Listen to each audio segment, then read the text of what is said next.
pemerintah di era globalisasi. Pemerintah telah melakukan berbagai upaya dalam membina pertumbuhan dan perkembangan industri dan usaha kecil dan menengah. Dalam menghadapi era perdagangan bebas, pemerintah mengadakan beberapa upaya melalui pengembangan iklim usaha, pemberian bantuan teknis, bantuan modal dan prasarana atau sarana penunjang, pemberdayaan SDM, pendidikan dan pelatihan, kelembagaan, kegiatan lain berupa kajian atau studi, forum kerjasama internasional, workshop, seminar, dan lain-lain.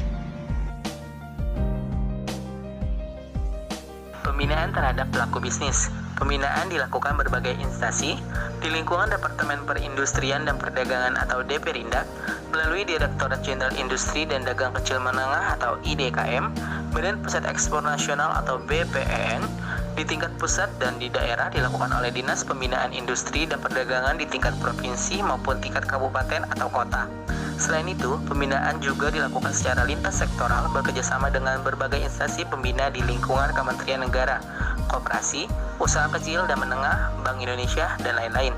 Namun, berbagai upaya pembinaan tersebut belum sepenuhnya dapat menjangkau serta mengatasi permasalahan yang dihadapi pengusaha selama ini. Peranan teknologi di suatu negara.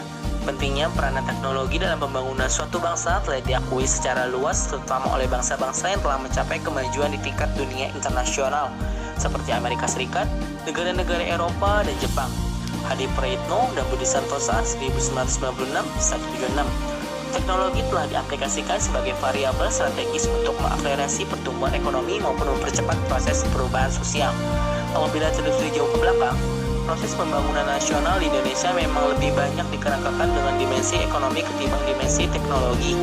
Hingga kini, indikator keberhasilan pembangunan masih didasarkan pada ukuran-ukuran atau besaran-besaran ekonomi makro, yang tidak lain merupakan indikator-indikator dari konsep pengembangan wilayah yang konvensional. Misalnya, produk domestik bruto atau PDB, pertumbuhan ekonomi pendapatan per kapita, distribusi pendapatan, pengeluaran pembangunan, inflasi, kurs, tingkat suku bunga, jumlah uang beredar, keseimbangan transaksi berjalan, dan lain-lain. Kenyataan selama puluhan tahun ke belakang di atas telah cukup bagi bangsa Indonesia untuk dijadikan sebagai bahan pertimbangan dalam mengkaji ulang konsep pembangunan berbasis ekonomi makro, Macroeconomic Based Development, untuk kemudian dikombinasikan atau dipadukan dengan konsep pembangunan berbasis teknologi, Technology Based Development. Konsep teknologi based development. Yang pertama ada input. Input yang terdiri dari sumber daya alam suatu natureware atau seperti sumber daya geofisika, sumber daya mineral, dan sumber daya hayati, dan barang antara atau semiware seperti bahan-bahan kimia.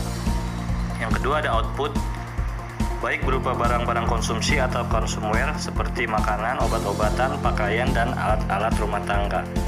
Barang-barang antara dan barang-barang peralatan atau teknoware seperti peralatan mesin pabrik, perlengkapan, dan kendaraan bermotor.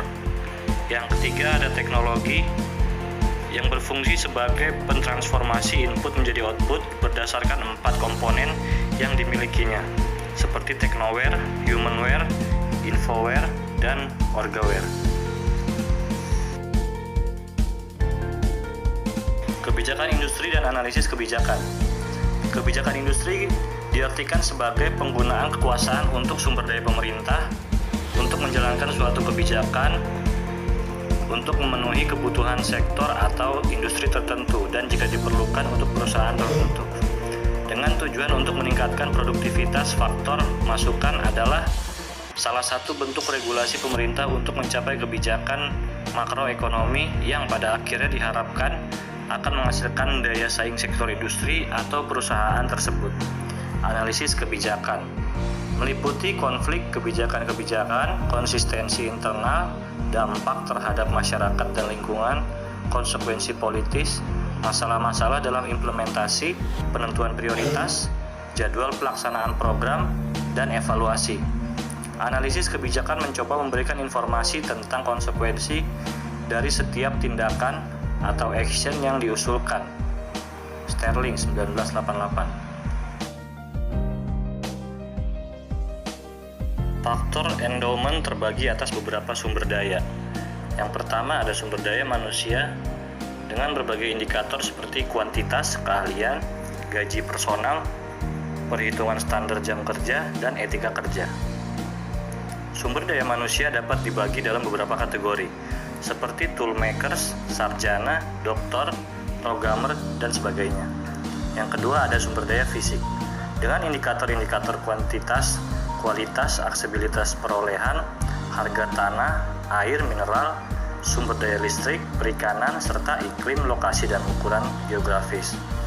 Yang kedua ada sumber daya pengetahuan yang diindikasikan oleh jumlah ilmuwan teknokrat dan pengetahuan pasar terhadap produk dan jasa.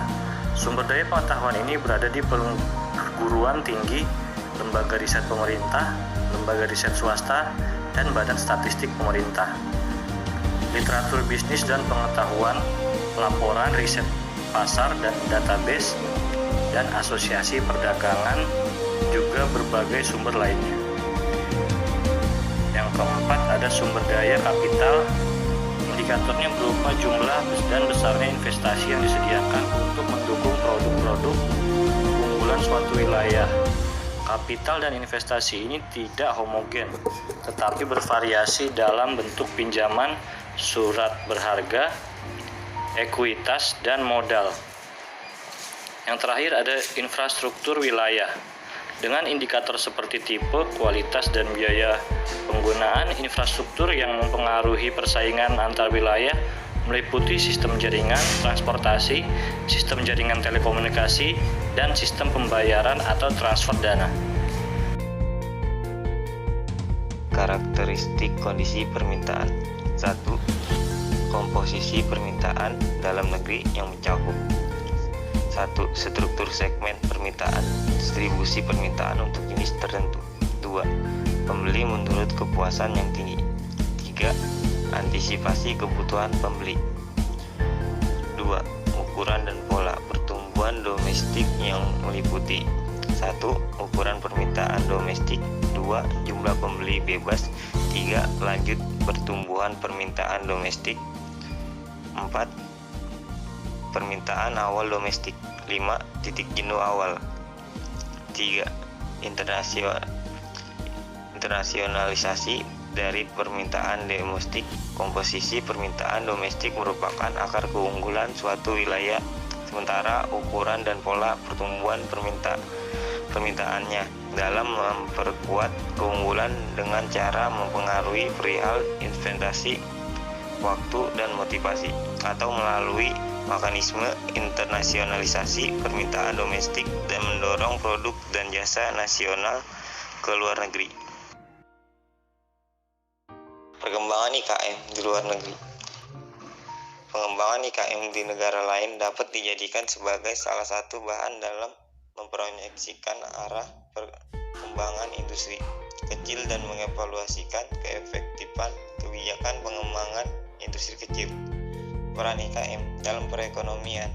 Perusahaan manufaktur kecil, tenaga kerja 10 orang praktis sudah hilang di Eropa dan di Amerika Utara, tetapi perusahaan manufaktur dengan tenaga kerja antara 50 sampai 99 orang masih tetap bertahan di Taiwan dengan tenaga kerja kurang dari 50 orang semakin menurun. Perannya dalam menyerapkan tenaga kerja perusahaan ukuran 50 sampai 99 perannya relatif konstan dan ukuran yang lebih besar meningkat dengan pesat. Di sini juga ada hubungan subkontrak antara IB dengan IKM.